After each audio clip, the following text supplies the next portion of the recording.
In recent documentaries produced by National Geographic and different publications by such authors as Georgeos Diaz-Montexano or Stavros Papamarinopoulos, a new theory on Atlantis was presented, claiming the location of Atlantis was in Spain. Will new evidence, great expeditions and scientist efforts shed new light on the case of Atlantis? Will the theory of Terra Santorini that I presented in Atlantis, Rise of the Legend movie collapse? Was Atlantis really in Spain? There is one big problem with the Santorini theory, that is the location of the island. Atlantis was situated beyond the Pillars of Hercules. In later antiquity, it was another name for the Strait of Gibraltar. Moreover, one of the kings of Atlantis ruled a land called Gadeiriki in Andalusia, southern Spain. So really there is no other place in the world that would better fit the location that Plato described than Spain. Let's travel to check out if evidence presented in National Geographic documentaries was correct.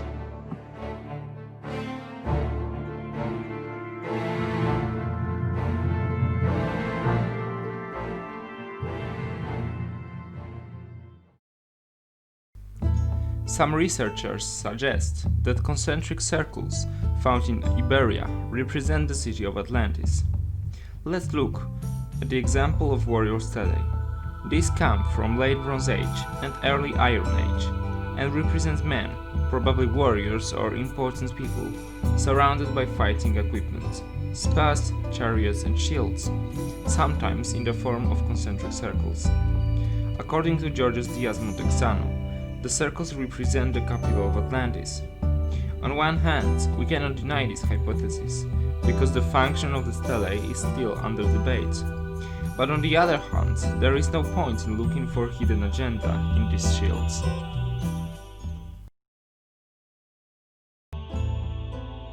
After analyzing the case of warrior stelae, I traveled many kilometers north of Sevilla to Extremadura. In the valley of Guadalefra river, next to little church of Virgin Mary of Piedra Escrita, we find many rocks with ancient carving. Among them, according to some researchers, there is a map of Atlantis.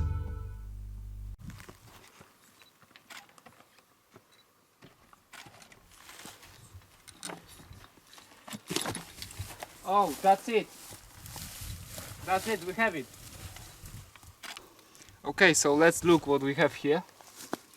There are a lot of incisions everywhere. First of all, there is a very beautiful horse here. You can see its head, its legs. And there is another animal here, probably a bull because it has a horn. And what they said in the documentary is that this was water and that this horse was drowning downwards. And the best thing is that these lines aren't water, but part of the bull. What we have more, we can see concentric rings here. So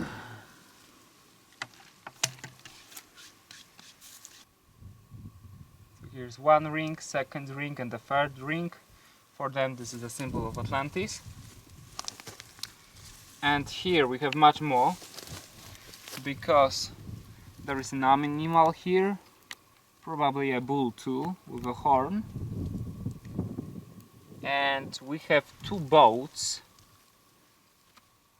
here. This is a one boat, it's quite long. Here is the front of the boat. And another smaller one is here.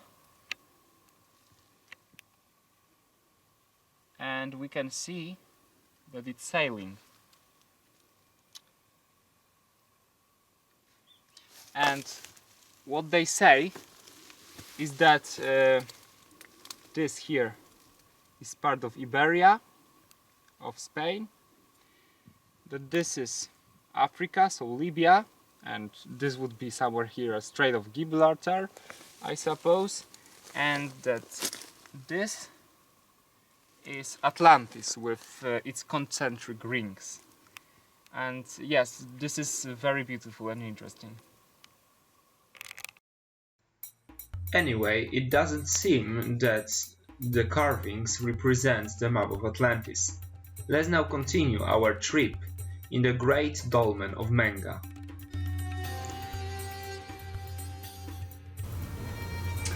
So the Dolmen of Menga was always treated as a simple monumental burial.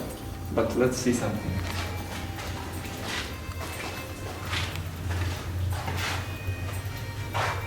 You can see a huge well here.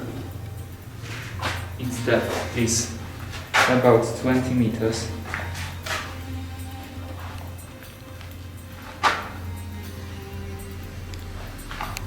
And what scientists say now is that this tomb was also a sanctuary dedicated to the earth and water, and that it was built after a huge earthquake as a remembrance of this event.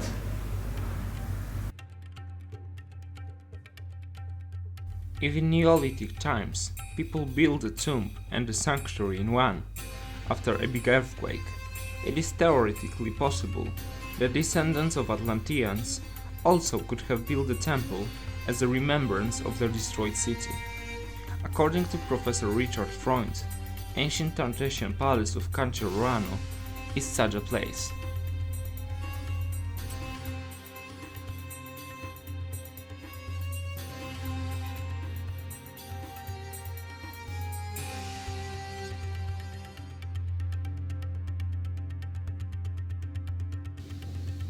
So here in the entrance to the palace we can see a beautiful warrior stela.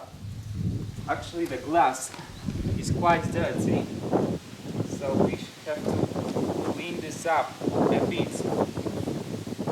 And we can see beautiful concentric rings and the warrior on the side with spear and mirror. And actually these rings, this is a shield of the warrior. It's quite interesting because what we can see, there's a big ditch that has defensive functions that surrounds the complex, but interestingly, probably, water was also here. It filled the canal, and we can see the smaller canals here, and that's what makes some people think that this complex was a commemoration of destroyed Atlantis.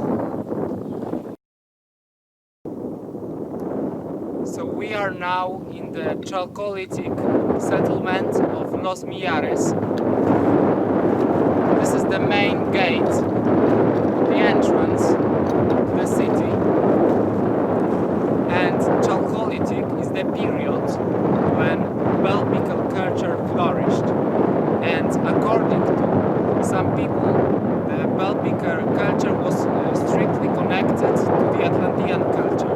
So let's see if we can find any clues that connect this period to Atlantis.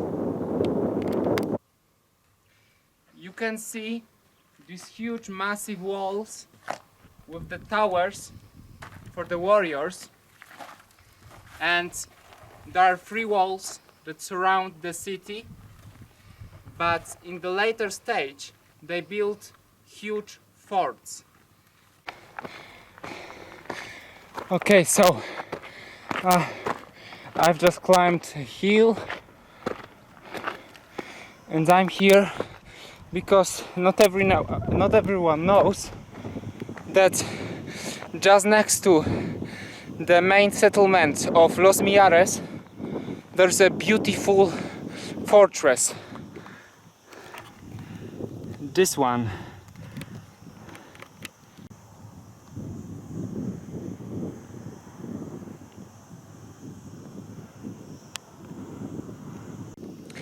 And this is one of the places that National Geographic didn't visit in any of their documentaries. And why it's interesting? It's interesting because maybe you cannot see it well from here, but the fortress is made of concentric rings. So I suppose that they would say that it's connected somehow to Atlantis. And what I want to show you, what I want to tell you, is that the circles are everywhere. They are around the world. To make circular walls is the best way to make a fortified city or fortresses like this. So not everything that's circular is connected to Atlantis.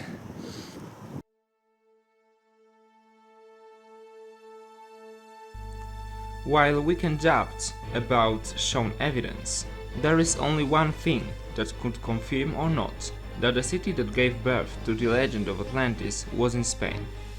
In Doñana National Park, near the Strait of Gibraltar, scientists found evidence of ancient settlements destroyed by powerful tsunamis in Bronze Age.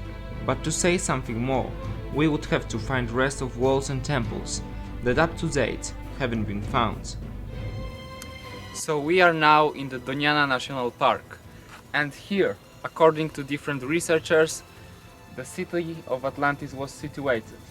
And indeed, we have evidence of prehistoric and ancient settlements in the area. We have even evidence of gigantic tsunamis, but we don't have nothing concrete, and we need very concrete evidence of very concrete city and its artifact to say that yes, Atlantis was here. German physicist Rainer Kühne claimed to have found circles and temples of Atlantis on satellite images, but it came out that the temple was in fact a Muslim building. In Atlantis Rising documentary, National Geographic's team found stone anchors and mill wheels, but these were more likely from later times, from Iron Age. Although we cannot confirm all evidence given by other researchers, and up to date there are no rests of a big city found in the area of Doñana, there is a big possibility that Plato's Atlantis is an echo of a Spanish city, located beyond the Pillars of Hercules, near Gadeiric land, destroyed by a tsunami. But to be sure, we have to wait for archaeologists, geologists and divers. Who knows, maybe one day there will be enough proof to say Atlantis legend had a beginning in Spain.